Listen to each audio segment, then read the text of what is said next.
Saudara-saudara hadirin yang berbahagia, salah satu nikmat yang diberikan Allah kepada kita di dalam kehidupan ini ialah bahwa Allah Subhanahu wa ta'ala telah menciptakan segala sesuatu serba berpasang-pasangan.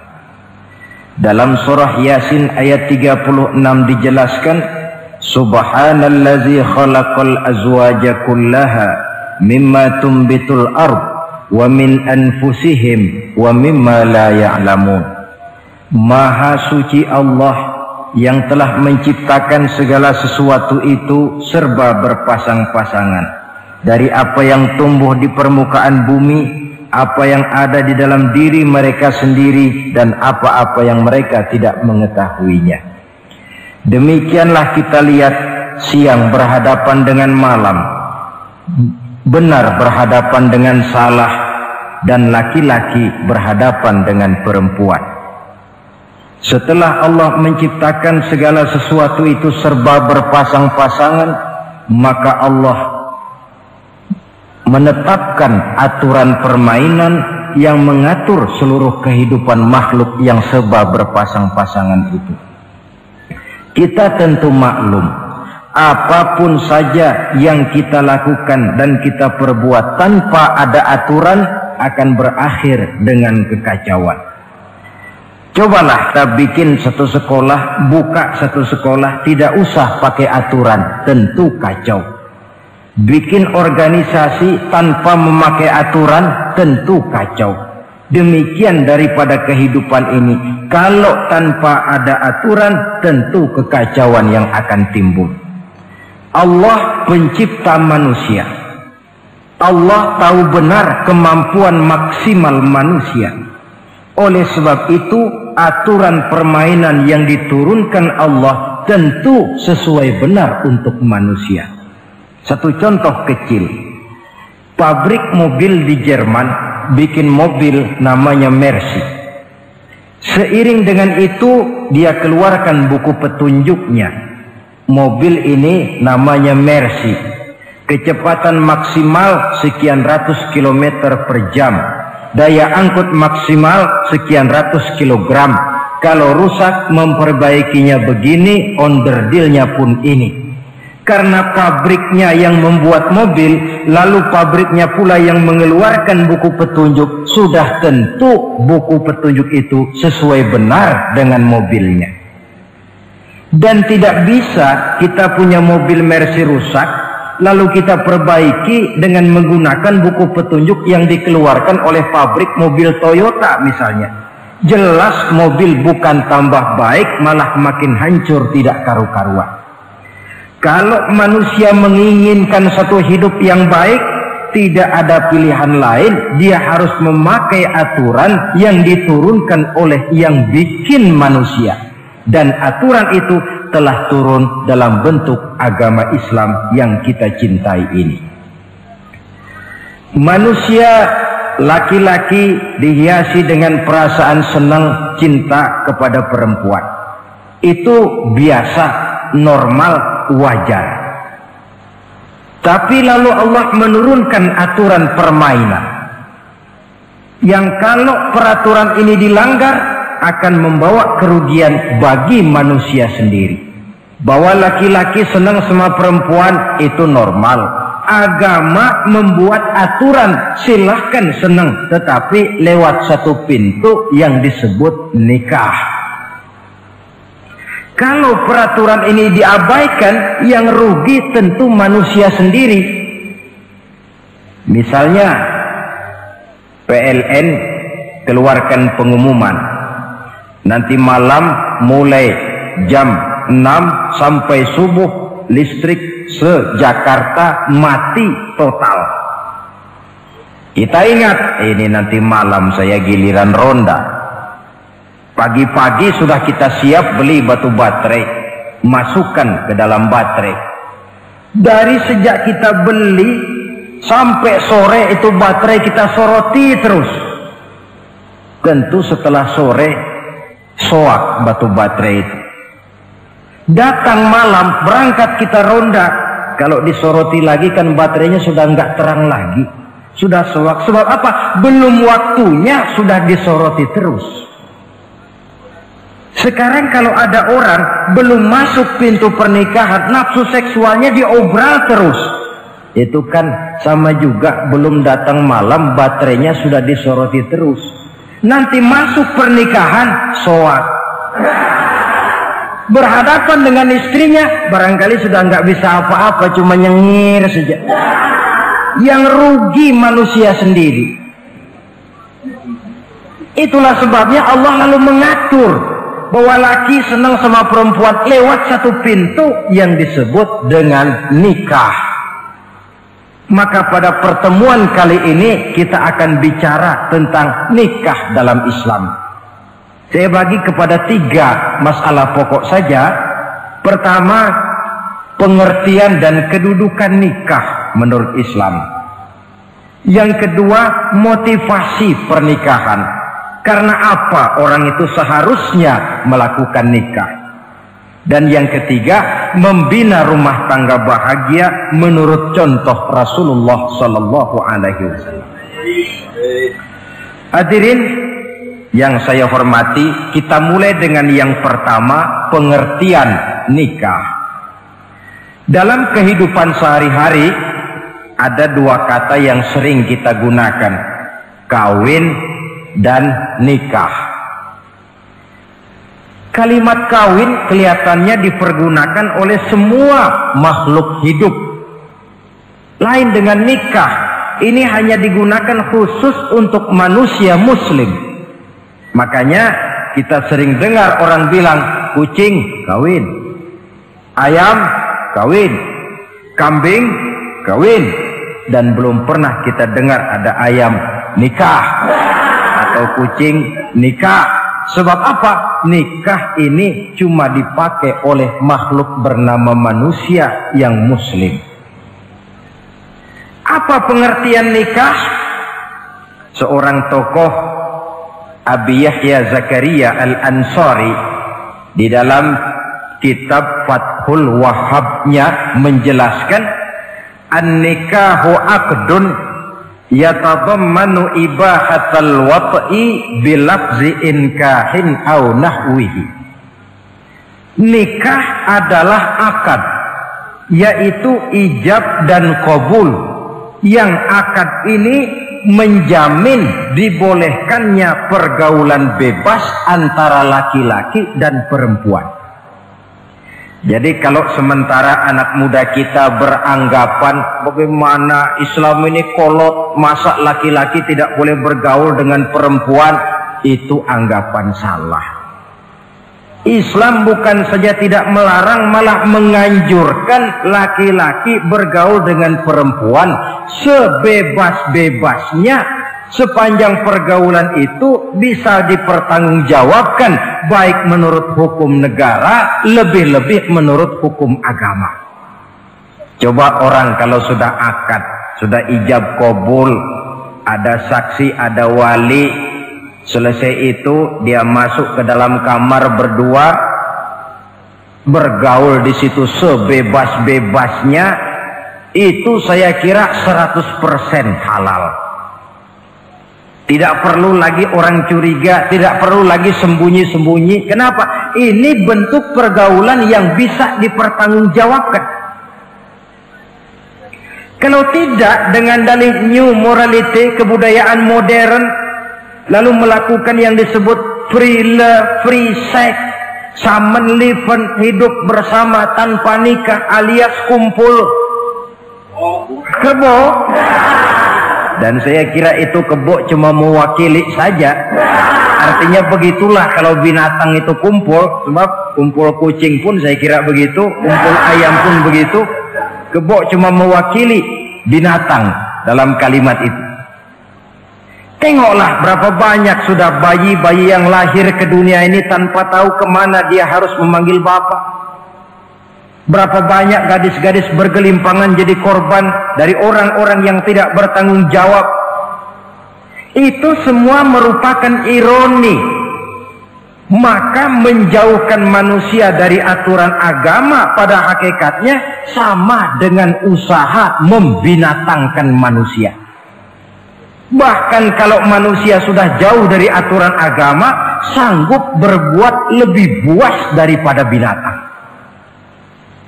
Kita tahu yang namanya bajing itu makanannya cuma kelapa, tapi bajingan itu bukan cuma kelapa, kabel telepon doyan kok bajingan itu. Jauh lebih buas daripada yang namanya binatang. Maka agama ini mengatur agar manusia sebagai makhluk yang mulia hidup secara mulia. Jangan manusia kita ini, binatang saja. Kalau saudara ada yang punya kucing di rumah, saudara taruh di depannya, saudara sendiri yang langsung kasih ikan di piring, kasih kucing. Aduh, dia akan makan dengan tenang, nikmat, lahap, tidak nengok kiri, tengok kanan. Kenapa? Dia yakin betul yang dia makan itu sudah resmi, sah. Sebab apa? Tuan rumah yang kasih. Tapi kalau si kucing ngambil sendiri di dapur, mencuri dia, setelah dapat dia bawa lari, makan pun tidak tenang. Kenapa? Mesti nengok kiri, nengok kanan. Rupanya instingnya pun bekerja. Ini bukan hak saya mencuri. Saudara-saudara, tengok orang yang sudah terlibat dalam pergaulan suami istri yang sah. Itu kan nggak perlu tengok kanan, tengok kiri, nggak perlu takut-takut. Kenapa? Sudah sah. Tapi kalau yang bukan istrinya, wah itu sudah seperti kucing nyolong ikan, tengok kiri, tengok kanan, tidak pernah mengalami ketenangan. Itu selintas pengertian nikah. Lalu bagaimana kedudukan nikah menurut Islam? Ternyata nikah dalam pandangan Islam tidak cuma sekedar untuk memenuhi kebutuhan biologis manusia.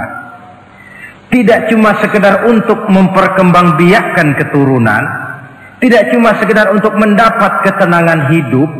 Lebih tinggi daripada sekedar itu, nikah dalam pandangan Islam ibadah. Jadi kalau kita ditanya, Pak, ibadah apa yang paling enak dalam Islam? Jawabannya jelas, nikah. Begitu enaknya ibadah yang namanya nikah ini, sampai yang sudah pernah pun pengen ulangan. Namanya ibadah. Tetapi tentu ada konsekuensi.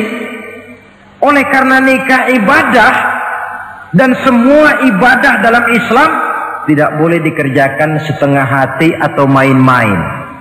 Sholat ibadah, tidak boleh main-main atau setengah hati atau coba-coba. Puasa ibadah, tidak boleh main-main, setengah hati atau coba-coba.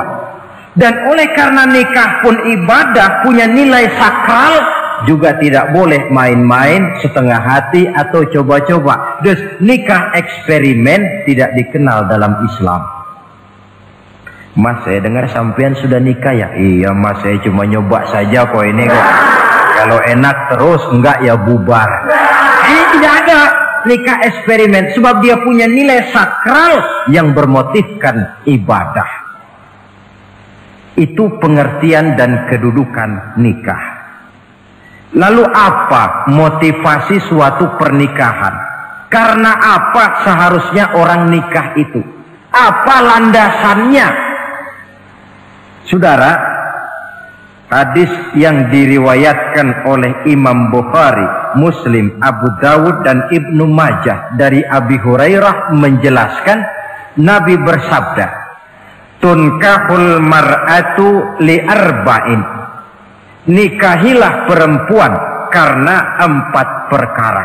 Kalau dia perempuan tentu nikahilah laki-laki karena 4 perkara. Memilih jodoh, nah inilah lengkapnya konsepsi Islam. Memilih jodoh saja Islam itu memberikan petunjuk kok. Karena apa orang memilih jodoh itu? Kata Rasul yang karena 4 faktor. Pertama, lima liha, karena dia orang kaya, cari yang kaya. Yang kedua, lihasabiha, karena dia keturunan orang baik-baik, cari keturunan orang baik-baik. Yang ketiga, lijamaliha, karena dia cantik, cari yang cantik. Dan yang keempat, lidiniha, karena dia orang taat beragama, cari orang yang taat beragama. Kalau berkumpul keempat-empatnya, rasanya surga dunia sudah.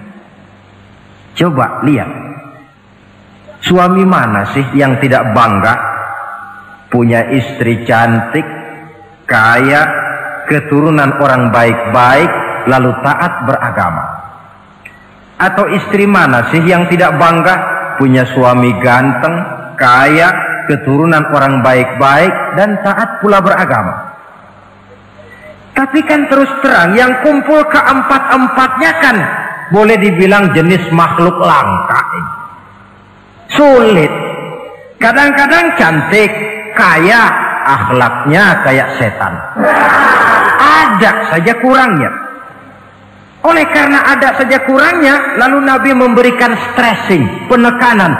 Fazfar bizatid din taribat iyadah. Pilih orang yang taat melaksanakan agama, niscaya hidupmu akan berkah. Jadi motivasi suatu pernikahan hendaknya agama.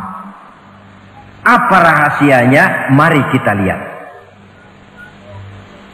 Kalau orang memilih pasangan karena rupa yang cantik semata-mata, silakan, tapi jangan jadi motivasi utama. Kalau rupa yang cantik jadi alasan utama, saya yakin rumah tangga tidak akan tahan lama. Sebab apa? Pertama, yang namanya cantik itu relatif. Artinya bergantung siapa yang memandang. Yang menurut saudara cantik, menurut saya belum tentu cantik. Yang kata saya cantik, menurut saudara barangkali itu yang jelek. Relatif. Saya kalau ditanya orang, Ustadz, siapa perempuan paling cantik di dunia ini? Tentu saja saya jawab istri saya. Apa saudara lalu protes? Salah Ustadz, yang cantik istri saya, bukan istri Ustadz. Saya bilang, masa bodoh saya nggak ngurusi istri sampean. Cantik itu relatif. Sehingga di kalangan para ahli cinta, ahli cinta, sampai sekarang masih jadi perdebatan. Sebenarnya cantik yang bikin orang jatuh cinta, apa cinta yang membuat orang jadi kelihatan cantik? Dua-duanya bisa terjadi. Mungkin karena cantik orang jatuh cinta, dan bisa juga karena sudah kadung cinta orang kelihatannya jadi cantik. Tapi yang jelas cantik relatif. Yang relatif tidak bisa dijadikan sandaran utama. Yang kedua, yang namanya cantik itu temporer, artinya berubah oleh pergeseran masa dan pertukaran waktu. Sekarang dia cantik, of course, sedang sweet 17-an, sedang honeymoon, sedang bulan madu, sedang pengantin baru, tentu saja cantik. Punya dia anak satu, kecantikan mulai menurun. Punya dia anak dua, kulit mulai keriput. Punya dia anak tiga, apalagi tak pandai bersolek, sudahlah onderdir mulai pada copot. Kalau rumah tangga didasarkan kepada rupa yang cantik saja, selesailah rumah tangga sampai di situ. Yang ketiga, di atas langit, rupanya masih ada langit lagi. Di atas yang kita anggap cantik, rupanya masih ada yang lebih cantik. Kalau cantik yang kita kejar, kita akan jadi petualang yang pindah dari perempuan satu ke perempuan yang lain. Cinta bajak laut namanya. Di mana kapal berlabuh, di sana cinta mendarat. Saudara hadirin yang saya hormati, padahal sate dengan singkong itu kan bedanya cuma di tenggorokan. Kalau sudah masuk ke dalam perut, kenyangnya barangkali sama. Malah barangkali besok pagi kalau keluar lebih tidak enak baunya sate itu daripada singkong. Makanya orang kalau sudah nikah oleh Nabi dipesan, apabila kamu di jalan melihat perempuan yang membuat kamu kagum, cepat-cepatlah pulang ke rumah. Sebab apa? Sebab yang perempuan cantik di jalan kau lihat itu punya, istrimu juga di rumah punya. Gak percaya, cobalah pulang, akurin, sama itu. Silahkan cari yang cantik, tapi jangan dijadikan motivasi utama. Yang kedua, kalau perkawinan, pernikahan cuma karena harta, silahkan cari yang kaya. Tapi kan harta itu, kata Imamul Ghazali, al-mal zillun zail. Harta bagaikan bayangan. Sore di sebelah barat, tengah hari di tengah, sore pindah ke sebelah timur. Hari ini dia kaya, besok dia bangkrut. Roda itu berputar. Kalau harta dijadikan pilihan utama, boleh jadi dalam hidup berumah tangga ada pepatah, ada uang abang disayang, tidak ada uang abang melayang. Artinya pun rumah tangga tidak akan tahan lama. Yang ketiga, kalau karena keturunan, persilahkan cari keturunan yang baik-baik. Namun toh pada akhirnya orang diajarkan bahwa kita ini mau besar atau tidak bukan dengan jalan menyempeng kepada kebesaran orang lain, tetapi ditentukan oleh kepribadian kita sendiri. Sekarang kalau karena agama, Nabi berikan penekanan fasfar bidzatid din taribat yadak. Pilih orang yang taat beragama, niscaya hidupmu akan beruntung. Apa rahasianya? Tidak lain rumah tangga Rasulullah Sallallahu Alaihi Wasallam.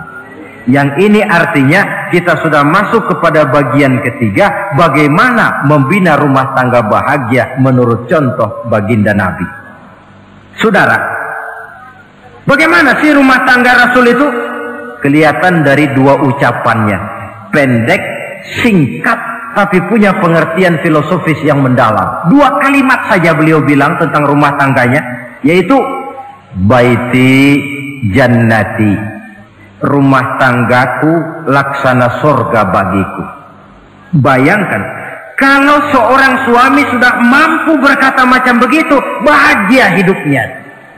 Ini barangkali tantangan buat kita semua. Mampukah kita di rumah tangga berkata semacam perkataan beliau tadi? Baiti jannati, rumah tanggaku laksana surga bagiku. Padahal dari sejarah kita baca, Rasul itu rumahnya kecil. Tidurnya di atas pelepah daun korma, sampai berbekas di pipinya. Sarapan paginya seteguk zam-zam, sepotong roti, kadang-kadang 3 butir korma. Tempat tidurnya bukan alga spring bed atau Dunlopillow macam kita punya. Di rumahnya tidak ada mebel spaghetti model yang lagi ngetop-ngetopnya. Entah di tengah rumah macam itu, beliau sanggup berkata, baiti jannati. Kenapa kita yang hidup di zaman di mana fasilitas mestinya lebih menunjang, kok malah banyak yang berkata sebaliknya? Baiti nari, rumah tanggaku laksana neraka bagiku.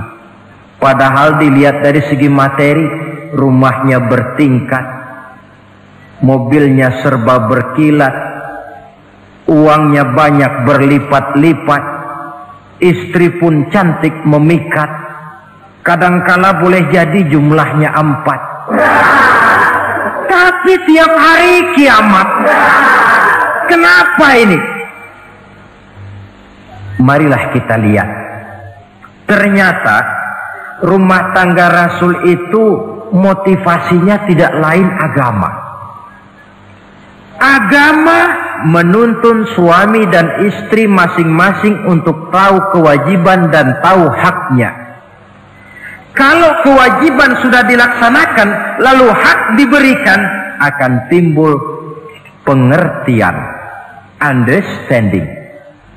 Kalau sudah ada saling pengertian, akan timbul ketenangan, feeling of security. Dan ketenangan tangga utama untuk mencapai yang disebut bahagia. Itu sebabnya hakikatnya membicarakan rumah tangga yang berdasarkan agama tidak lain adalah bagaimana seharusnya seorang suami melaksanakan kewajibannya dan seorang istri melaksanakan tugasnya. Artinya kewajiban suami itu apa? Kewajiban istri itu apa? Kewajiban istri hak suami, kewajiban suami hak untuk istrinya menurut tuntunan dan tuntutan agama. Saudara hadirin, menurut hadis riwayat Abu Dawud dari Muawiyah bin Haidah, satu hari Rasul ditanya, ya Rasul, apa sih hak istri-istri kami ini? Artinya kewajiban kami sebagai suami ini apa? Rasul menjawab, pertama, antat'amaha iza ta'imta, kau beri istrimu makan sebagaimana engkau makan. Saudara hadirin, tetapi seorang istri pun kalau sudah diberikan nafkah oleh suaminya untuk mengatur makanan, dia harus pandai mengaturnya dengan sebaik-baiknya. Menu yang teratur, gizi yang lengkap, dan saya kira yang namanya 4 sehat 5 sempurna itu kan tidak berarti bahwa hidup ini harus serba mewah, tidak. Yang penting ada variasi sehingga tidak merangsang suami untuk makan di luar. Jangan misalnya tahu suaminya senang jengkol lalu tiap hari saja jengkol, itu kan bisa kejengkolan suami. Dengan demikian, masalah yang kelihatannya sepele tetapi yang sebenarnya bisa menjaga keharmonisan atau malah keretakan rumah tangga harus kita perhatikan dengan sebaik-baiknya. Suami memberikan nafkah, dari jumlah itu 60% lari ke kredit, 40% lari ke dapur. Tentu pada akhirnya sang suami akan merasa curiga, padahal barangkali istrinya pun berniat baik, cuma hanya tidak ada keterbukaan di dalam mengurus masalah-masalah yang berhubungan dengan dapur. Inilah kewajiban yang pertama dari seorang suami, kewajiban yang menyangkut masalah pangan. Lalu yang kedua, wataksuwaha izaktasaita, engkau beri istrimu pakaian sebagaimana engkau berpakaian. Suami yang adil, pakaian yang dia pakai sama harganya dengan yang dibelikan untuk istrinya, kecuali tentu kalau istrinya ridho. Zalim seorang suami jikalau untuk dia misalnya dia beli pakaian yang mahal-mahal, jasnya dia pakai Switzerland wool, sarungnya Samarinda, kalau dia pakai sepatu belilah sepatunya, sementara istrinya cuma pakai kain belacu saja. Kenapa mesti begitu? Sebab saudara hadirin, istri kita sebenarnya adalah bagian daripada hidup kita. Baik dia dilihat orang, baik juga kita disebut orang. Jelek dia dipandang orang, tentu jelek juga nama kita disebut orang. Apalagi hidup bermasyarakat, kadang-kadang mulut usil itu kan sudah banyak macam ragamnya. Itu siapa sih perempuan yang jalan? Kenapa? Itu pakaian yang tidak dipakai sih tidak mahal, cuma pakaiannya serasi, pantas, enak dilihat. Oh, terang saja dia kan istrinya si Miun. Nah, Miun yang sedang tidur barangkali tidak tahu apa-apa mendapat sebutan baik. Cobalah kalau istri kita semaunya saja, orang akan bilang, ah itu perempuan, kenapa saya gerah ngelihatnya, mau ke pasar cuma pakai kutang saja. Tentu suami pun akan mendapat sebutan yang tidak baik. Cuma sang istri kalau sudah dibelikan pakaian oleh suami, termasuk alat-alat kecantikan di dalamnya, pakaian itu tentu dipakai niat pertama adalah untuk menyenangkan hati suami. Seorang istri yang memakai bedak untuk menyenangkan suami, misalnya tiap polesan bedak ada pahalanya. Dia pakai lipstik untuk menyenangkan hati suaminya, tiap goresan lipstik ada pahalanya, bernilai ibadah. Ini kewajiban yang kedua. Yang ketiga, wala tadribil wajha. Kalau marah jangan memukul muka. Maksudnya apa ini? Kewajiban memberikan perlindungan, sehingga si istri merasa ada tempat dia mengadu, ada tempat dia melarikan persoalan, ada tempat dia bergantung. Kalau marah jangan memukul muka, dan memukul itu pun upaya terakhir. Kalau tidak bisa dengan kata yang lemah lembut, agak sedikit keras katanya. Kalau dengan kata yang keras tidak juga bisa pisah tempat tidur. Kalau memang tidak bisa juga dengan pukulan yang tujuannya bukan untuk menyakiti, tetapi untuk mendidik. Allah tadribal wajha. Kalau marah jangan memukul muka, dan memukul pun bukan jalan pertama, tapi upaya terakhir, dengan tujuan bukan untuk menyakiti, tapi untuk mendidik sang istri. Kewajiban untuk memberikan perlindungan. Yang keempat, wala tuqabbih. Jangan memburuk-burukan istrinya. Kewajiban menjaga nama baik. Sebab apa? Dalam satu bahasa yang indah, Al-Quran menjelaskan bahwa suami istri itu laksana pakaian. Hunna libasul lakum wa antum libasul lahunna. Istri pakaian untuk suami, suami pakaian untuk istri. Lihatlah alangkah indah gaya bahasa Al-Quran ini. Diibaratkannya suami istri seperti pakaian. Apa fungsi pakaian? Pertama, pakaian itu kan jadi kebanggaan.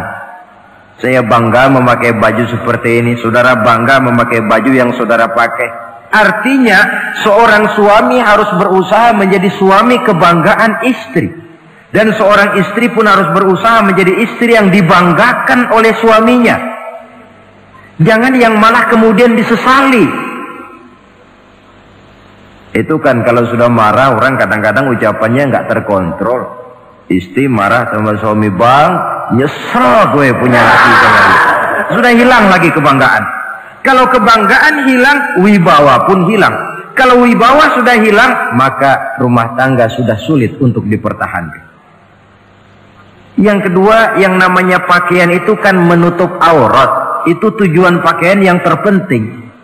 Artinya di sini, kalau seorang istri mempunyai kekurangan, suamilah yang menutupi. Kalau seorang suami mempunyai kekurangan, istri juga harus berusaha menutupi. Jangan kekurangan suami diceritakan di pasar umum, atau kekurangan istri dibuka di mana-mana. Itu namanya suami istri tidak berfungsi sebagai pakaian, malah justru saling membuka aurat masing-masing. Inilah kadang-kadang penyakit ini. Kadang-kadang yang namanya perempuan dari rumah itu berangkat ngaji katanya. Sampai di pengajian apa? Suaminya diakur-akurin. Bayu bagaimana suami? Wah, suami saya payah. Dipayahkannya suaminya di mana-mana. Atau aib dan kekurangan istri diceritakan di mana-mana. Orang bertanya, gimana mas istrinya?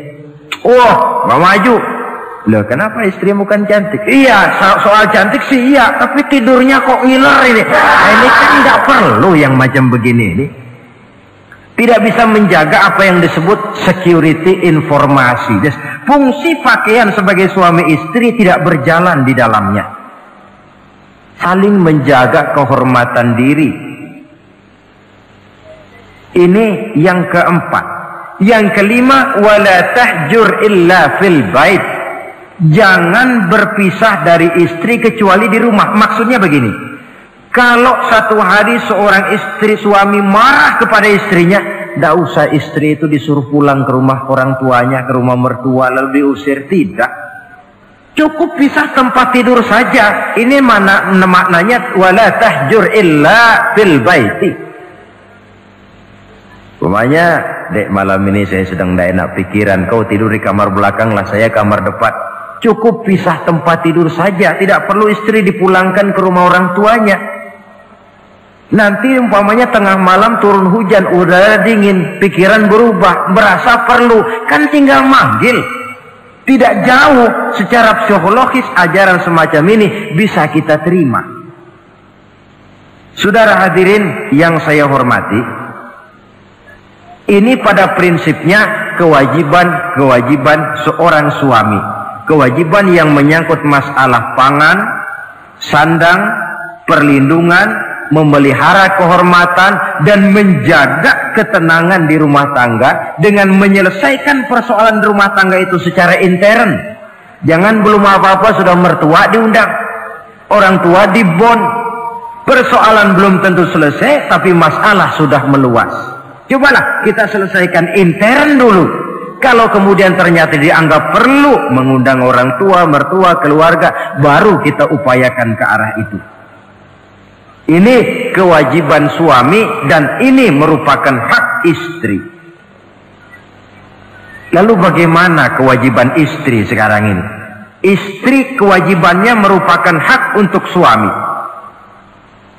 Saudara, dari hadis yang diriwayatkan Imam Ibnu Majah dari Ali bin Yazid dari Abi Umamah, Nabi bersabda, "Mastafadal mu'minu ba'da taqwallahi azza wa jalla khairan lahu min zaujatin salihah."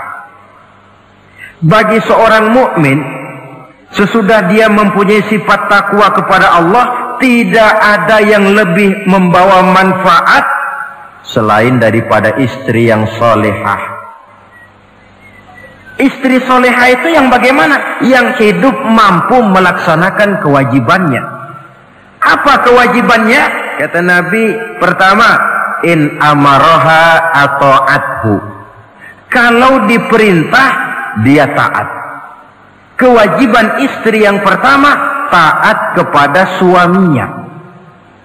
Begitu besar kewajiban taat kepada suami, sampai-sampai Nabi pernah menyatakan, lau kuntu amiran ahadan ayyasjuda li ahadin la amartul mar'ata an tasjuda li zawjiha. Kalau saja boleh, kata Nabi, aku memerintahkan manusia sujud kepada sesama manusia, tentu aku perintahkan istri untuk sujud kepada suaminya. Untung saja sujud kepada manusia tidak boleh. Kalau boleh, istri itu disuruh sujud kepada suami, tentu karena besar hak suami atas dirinya. Yang kedua, ibadah sunnah tidak mendapat izin suami juga bukan saja tidak berpahala, malah berdosa. Umpamanya pengantin baru, si istri kebetulan santri, malam minggu pesta, besoknya hari Senin, si istri sudah kadang biasa hidup sebagai santri, hari Senin puasa sunnah. Dia bilang sama suaminya, bang, besok saya mau puasa sunnah nih, hari Senin. Kata suaminya, kalau kau puasa juga kau kejam. Lalu kau puasa, aku disuruh ngapain? Tidak diizinkan oleh suami, dia puasa juga. Bukan saja tidak mendapat pahala, malah berdosa. Sampai amalan yang sunnah pun tidak diizinkan oleh suami, berdosa. Apalagi amalan yang mubah, apalagi amalan yang tidak ada dasar hukumnya, perintahnya. Sepanjang perintah suami tidak untuk maksiat kepada Allah, istri wajib untuk taat. Dalam hadis lain kita temukan Nabi bersabda, "Idza da'a ar-rajulu imra'atahu ila firashihi." Kalau seorang suami memanggil istrinya ke tempat tidur. Ini bahasa kinayah. Manggil ke tempat tidur kan tentu nggak perlu penjelasan. Masa mau nyambal di tempat tidur kan enggak. Fa'abat, si istri tidak mau. Lantaran istri tidak mau, suami jengkel. Fabata ghadbana 'alaiha. Sampai dalam jengkelnya tidur. La'anat hal malaikatu hatta tusbiha. Istri macam itu dilaknat, dikutuk oleh malaikat sampai datang waktu pagi. Kewajiban untuk taat. Namun sebaliknya, seorang suami pun jangan mentang-mentang istri wajib taat lalu overacting. Segalanya main tunjuk, segalanya main komando, segalanya main perintah. Sebab contoh yang diberikan oleh Rasul tidak begitu. Rasul kita baca dalam sejarah menjahit bajunya sendiri, memperbaiki kasutnya sendiri. Artinya yang bisa ya dikerjakan tanpa harus menggantungkan semuanya kepada sang istri. Kewajiban untuk taat. Nah, penutup tentang taat ini ada sebuah hadis pula di mana baginda Nabi bersabda, ayyumam ra'atin matat wa zawjuha anha radin dakhalatil jannah. Kalau seorang perempuan meninggal dunia, suaminya ridho kepadanya, maka perempuan itu akan masuk surga. Artinya, kalau seorang istri meninggal, ya dia tukang ngaji, ya tukang sholat, ya suka puasa, ya gemar sedekah, tapi meninggal suaminya tidak ridho, pintu surga belum dibukakan sampai suaminya ridho kepadanya. Ini menggambarkan tentang besarnya kewajiban taat seorang istri kepada suaminya. Ini kewajiban pertama. Lalu kewajiban yang kedua, kata Nabi, wa in nazara ilaiha sarrathu. Kalau dipandang oleh suaminya, dia pandai menggembirakan, menyenangkan hati suaminya. Menjadi istri yang pandai menyenangkan hati suami. Siapa contohnya? Kita lihat misalnya istri Nabi, diantaranya Sayyidatuna Khadijah radhiyallahu anha.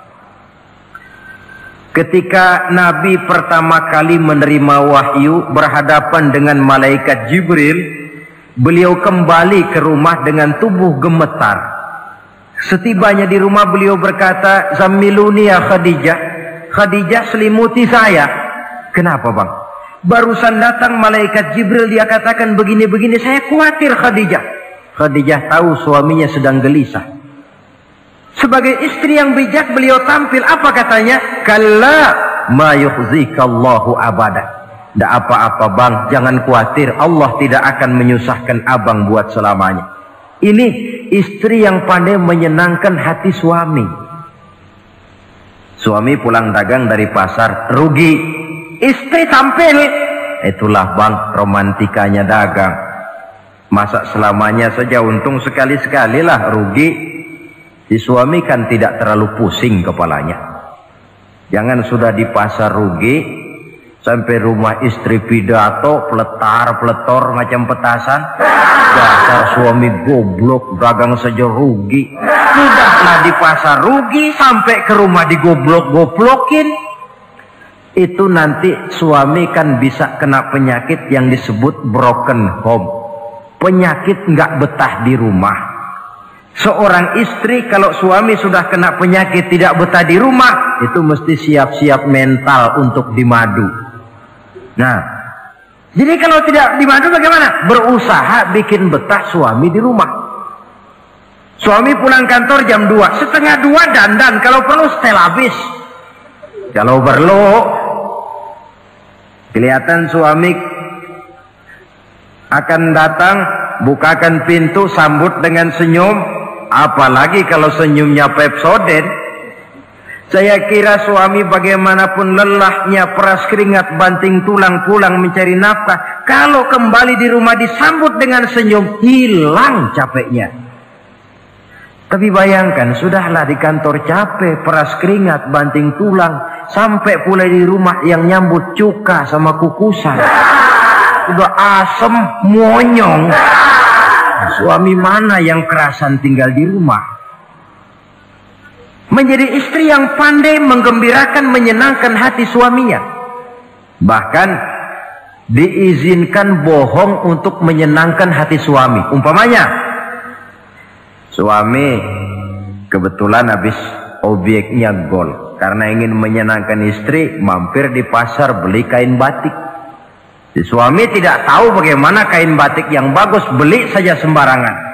Sudah kainnya kasar, warnanya norak, harganya yang mestinya murah jadi mahal, dibawa pakaian itu pula. Istri lihat dan tahu kalau ini batik jelek, norak, kasar, harganya pun murah. Tapi dia ingin menyenangkan hati suaminya. Suaminya tanya, bagaimana dek kain batik ini? Waduh bang, bagus betul kain ini. Pinter bener abang milih warna ini. Emang yang kayak begini ini bang, coba lihat tetangga kita mana ada yang pakai kain kayak begini. Ya memang gak ada, jelek. Suami senang tentu. Lalu kain itu oleh istrinya, ngaji dipakai, keundangan dipakai, tidur dipakai, masak dipakai, nyuci pun dipakai. Suami makin bangga, wah kain yang saya beliin dipakai terus ini. Lain pula istrinya, dalam hati dia berpikir, biarin deh gue pakai terus biar cepat hancur, nggak ada urusan.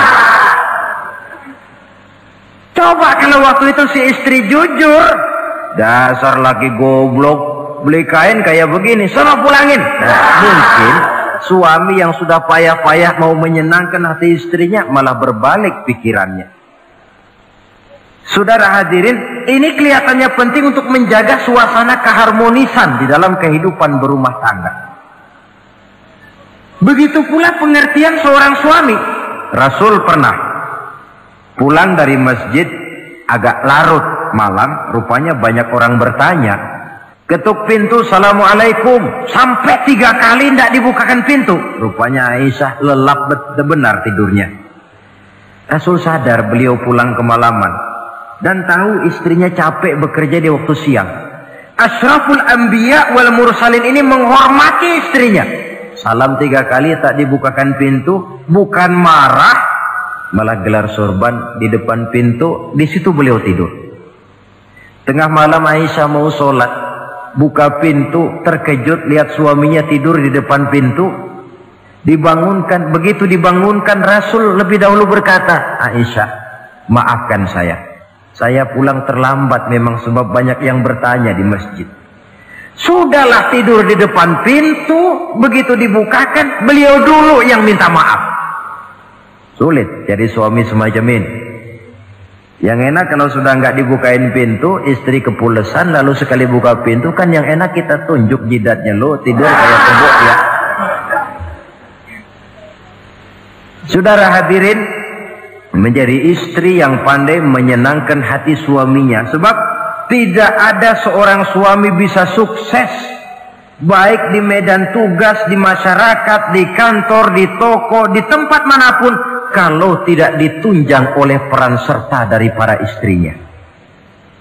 Karena itulah perempuan walaupun peranannya tidak begitu kelihatan, sebenarnya sangat menentukan.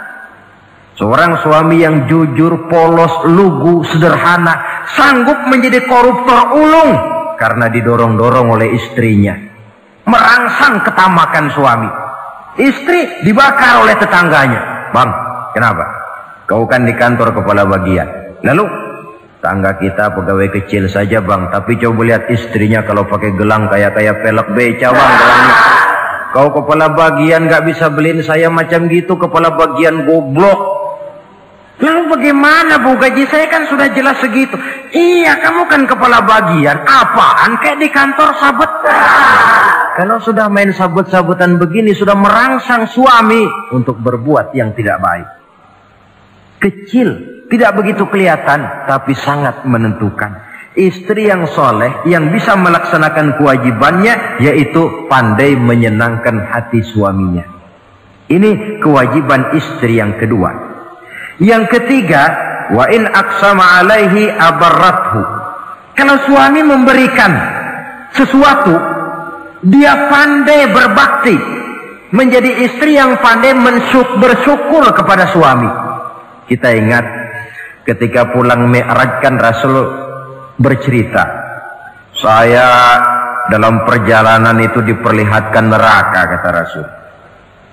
Saya lihat kok isinya kok lebih banyak perempuan daripada laki-laki. Nah, sahabat heran, ya Rasul, lebih banyak perempuan? Iya. Apa mereka tidak sholat? Sholat. Apa mereka tidak pernah hadir di majelis taklim? Oh, rajinan dia sama suaminya. Ada apa? Tidak pernah baca Quran? Rajin. Lalu kenapa kok isinya kebagian besar perempuan? Rasul menjawab, hunna yakfurnal asir. Mereka umumnya tidak pandai bersyukur kepada suaminya. Hujan panas setahun dibalas dengan hujan sehari. Kalau suaminya sedikit salah, sudah kehilangan pertimbangan, tertutup seluruh kebaikannya. Yang kelihatan cuma salahnya saja. Maka sebaiknya di dalam hidup berumah tangga, baik suami maupun istri itu masing-masing sedia timbangan.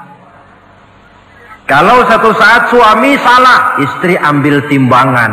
Timbang, suami saya salahnya ini, jasanya ini. Bertahun-tahun dia hidup mencari nafkah buat saya, membelikan pakaian untuk saya, mencarikan makan untuk saya. Salahnya ini. Timbang, mana lebih banyak salahnya atau benarnya? Dengan demikian kita akan bisa menghasilkan keputusan objektif. Giliran istri yang salah, suami yang ambil timbangan, ukur mana lebih banyak baiknya atau salahnya. Kalau tiap kita masing-masing punya timbangan, insya Allah nilai-nilai objektif dari suatu pertimbangan akan bisa kita temukan dalam mengambil keputusan. Istri yang pandai berbakti membalas budi daripada suaminya.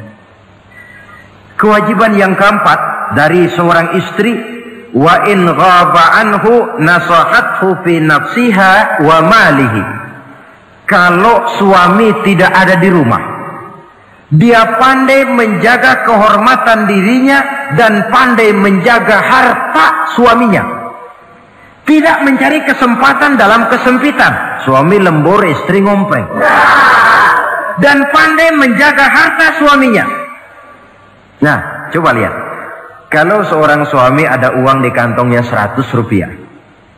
Ada tukang minta pengemis, istri ambilkan saja tanpa izin suaminya uang di kantong suami 100. Dia sedekahkan. Niat ya tentu baik. Si istri dapat dosa, si suami dapat pahala. Perbuatan sedekahnya itu betul, tapi mengambil uang tanpa izin suami itu yang salah. Dan ternyata salah itu lebih besar daripada pahala yang dia lakukan lantaran bersedekah itu.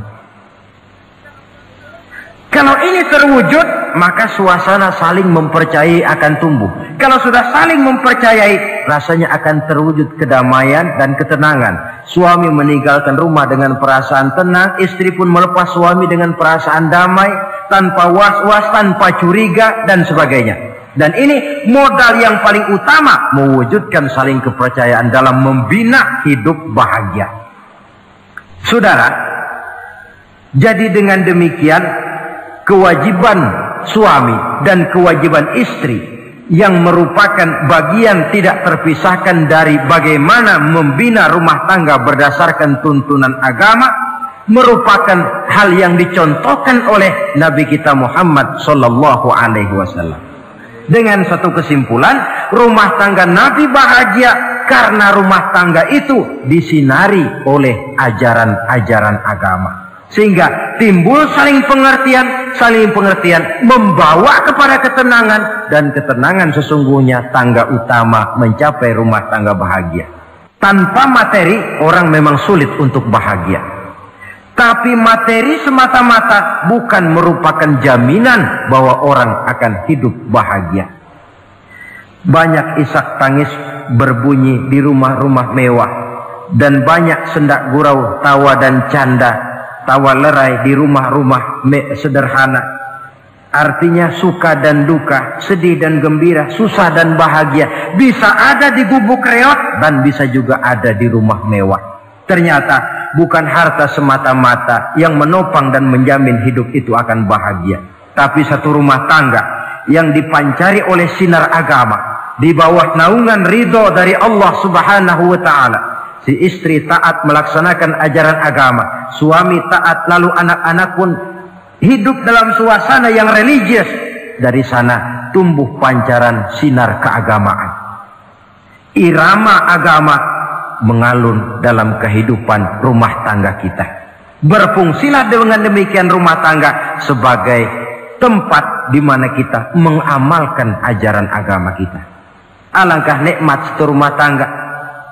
Istri ahli ibadah, suami pun ahli ibadah, anak-anak pun terbiasa oleh lingkungan untuk hidup melaksanakan suatu ibadah. Dan keberhasilan di rumah tangga awal untuk menuju keberhasilan di masyarakat, di tempat tugas, dan di tempat-tempat lainnya.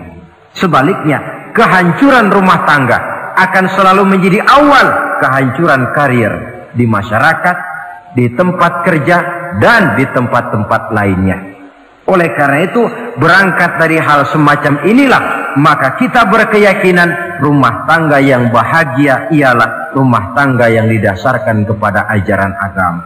Sehingga tercapailah kebahagiaan hidup di dunia yang langsung menopang kepada kebahagiaan hidup di akhirat nanti.